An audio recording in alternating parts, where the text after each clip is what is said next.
Hi, I wanted to share something with you. I found out earlier this week that one of my friends was diagnosed with thyroid cancer. I'm going to meet her for lunch on Saturday. She's going to have the surgery next week.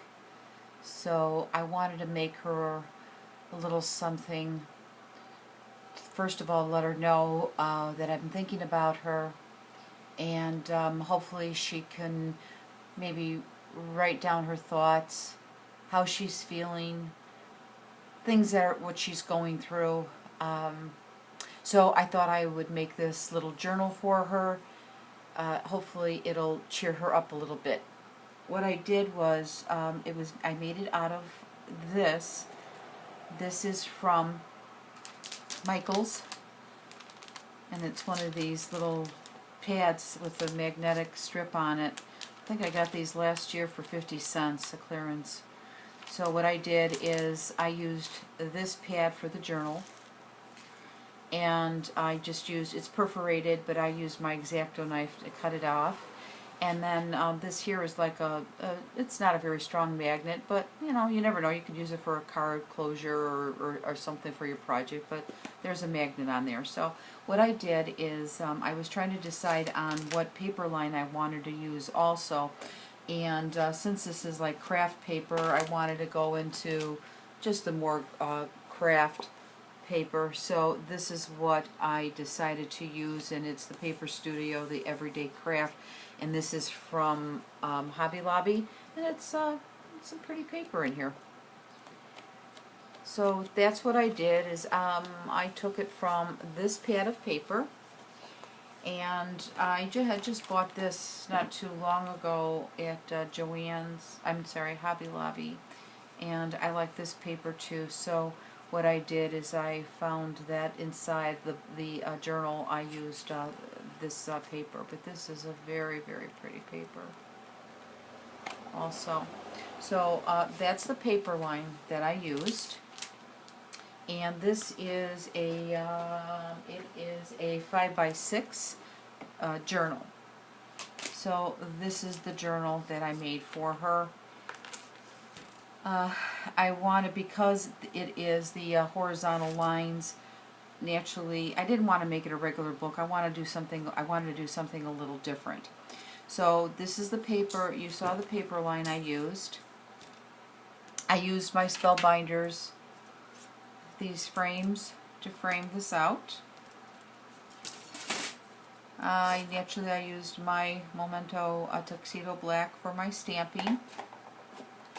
I edged everything with the distressed ink, and it's the walnut stain. And a little tip that I don't know if I've ever shared before or not, but these are just little wooden blocks that I had my friend's husband cut for me. My husband doesn't have that kind of tool to cut, but I had these blocks, and I had him cut the blocks for me, and then I took Velcro strips and I put it on there, and that is, and I have about maybe 10 of these. And this is what I use for my my distress tool.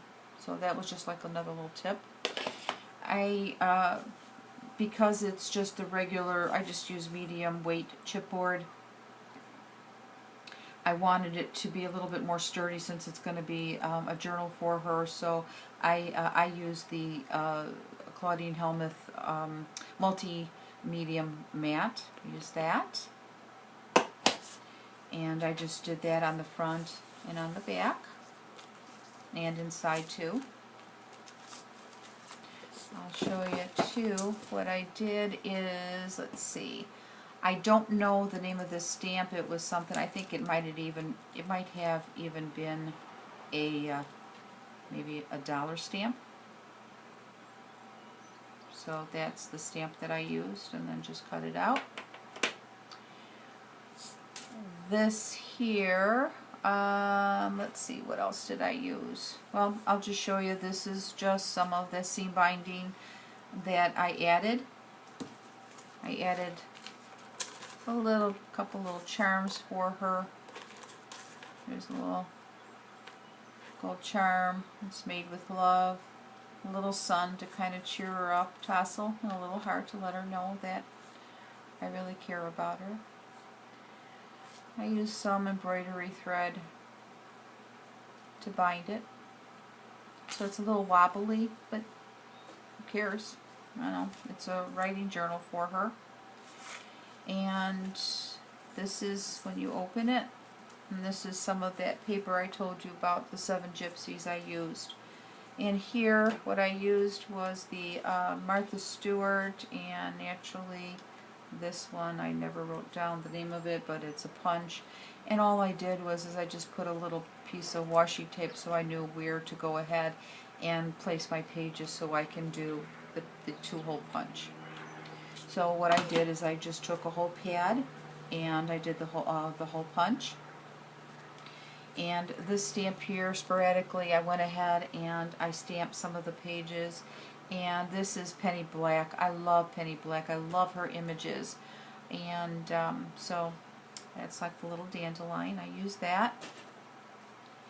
And as you can see, I didn't even count the pages. I just added the tab wherever I felt like I wanted to. And here I used, this is a McGill, and this is a file tab 3 punch.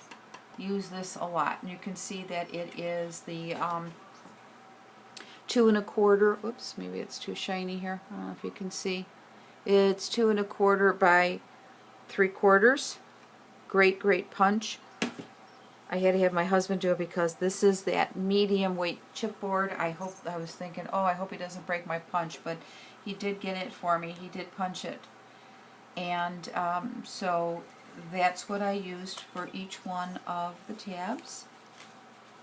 Here and there. And like I say, sporadically, I just used it. I just sporadically stamped that flower, the dandelion flower. And on the words, I used the clear stamps by Paper Studio, and it's Everyday Expressions. And actually it was $13.99, and I'm sure I got it for either the 50% when they have their stamps or 40% coupon. So that's the stamps I used. That was kind of a decision. I just didn't know what words to put in the journal, but I thought maybe these words hopefully will help her deal with what she's going through, is that she's loved. I want her to believe that everything will be okay and to be happy about it. And like I say, that was it. Very, very simple to put together. The only other thing I want to tell you is that I save my cereal boxes, and I use that for the chipboard. Sometimes the lightweight, the medium weight chipboard is a little too much, too bulky or whatever, and I feel that sometimes using the cardboard from your cereal boxes is just the right thickness or weight for some of your projects. So that's what I used. I used the cereal boxes. But like I say, I just wanted to show you what I put together for my dear friend, and hopefully this will help her deal with what she's going through, and to let her know that I'm thinking about her and I wish her well. So anyway, I thank you for watching.